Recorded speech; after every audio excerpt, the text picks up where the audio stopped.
Nagpakita ng suporta ang Senate Duterte Bloc kay Vice President Sara Duterte. Pero missing in action si Senator Bato at wala rin daw paramdam. Nasa frontline ng balitang yan si Mayan Los Baños. Humarap sa plenaryo ng Senado si Vice President Sara Duterte para sa deliberasyon ng pondo ng kanyang opisina sa susunod na taon.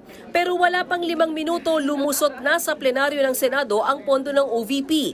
Ibinalik nila ang 889 million pesos na panukalang budget kahit pati napyasan ito ng Kamara at ginawang 733 million pesos. Matatanda ang naging tensyonado noon ang Kamara at si VP Sara dahil sa alegasyong maling paggamit ng bise ng kanyang confidential funds. Una nang sinabi ng OVP na wala ng confi funds sa kanilang 2026 budget.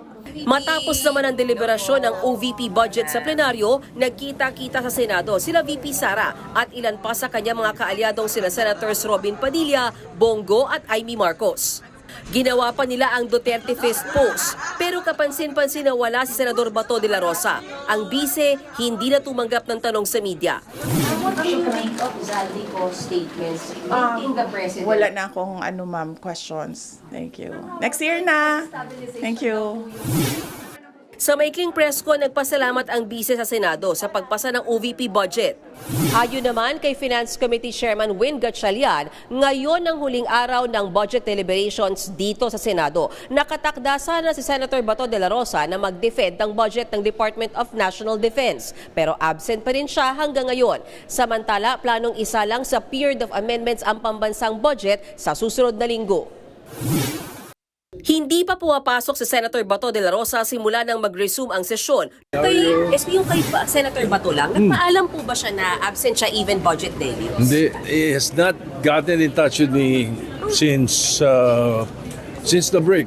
What do you make of it, SP, na hindi siya nagpaalam? Pwede po yun, SP? Oh yeah, malalaki na sila. It's their own lookout.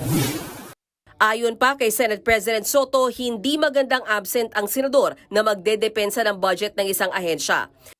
Hindi okay yun. Sana, kung hindi mo kaya, hindi mo dapat hiniling na makuha mo yung chairmanship niya. Sa ngayon, wala raw nakikitang parusa si Soto sa mga nag-a-absent na senador.